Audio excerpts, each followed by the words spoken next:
समस्त को पुणी थर वेलकम करुच्ची मोर आउ एक नुआ मिनी ब्लॉग रे। तो आज ब्लॉग रो एटा होची पार्ट 2। ब्रेकफास्ट तो सरी जाइतला, एबे मु बनाउची लंच।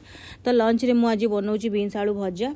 आउ बीन्स आलू भजाटा आम घरे समस्त को बहुत पसंद, से सब प्राय बनू ही थाए आम घरे। तो आज हम पखाड़, तो कालीर पखाड़ बहुत सारा बली जाइतला, अल्प टिके आउ टिके भात बना होईची दीटा को। आउ कालीर जो भात थिला तार पुराना पानी को माने पकई देकी आउ टिके नुआ पानी पका होईची टिके उषुम करिके। तापर एपटे मुझे पियाज काटी दूसरी कहीं काली जो चिकेन खिया होता से चिकेन ही आज खिया हम।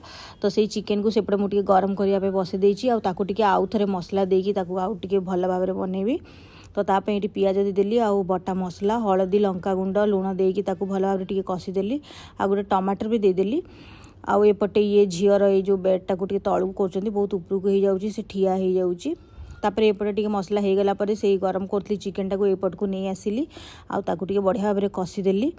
तो एपटे बढ़ा बुढ़ी भी माने चिकेन हो गला रेडी हो गलानी, से मुझे बढ़ा बुढ़ी भी करदेली मिसई दूची समस्त को भाग भाग कर दूची कालीर भात और आज भात।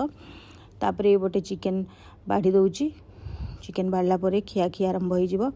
भोक भी बहुत जोर रे आ चिकेन देखिले तो सेमती भोक टिके थिले सेटा बढ़ी ही जाए। तो ये आम बसी जाऊँ खायापे चिकेन पखाड़ आउ बीन्स आलू भजा। तो अल्प टिके भात आज बनाई बीन्स आलू भजाटा खाली भजा होती ना चिकेन कालीर ताकू थे आउ थे भल कि कषा है। तो ये समस्ते आम आसिक बसीगलु खाई सारा पर टिके रेस्ट नेलु। तापर होगला क्रिकेट टाइम, एटा समस्ते क्रिकेट आम देखुचु बसिकी। इंडिया जीति भी गला, तापर आम इंडिया जीतला ये कहले आने खाईदेबा। तो डिनर भी खाई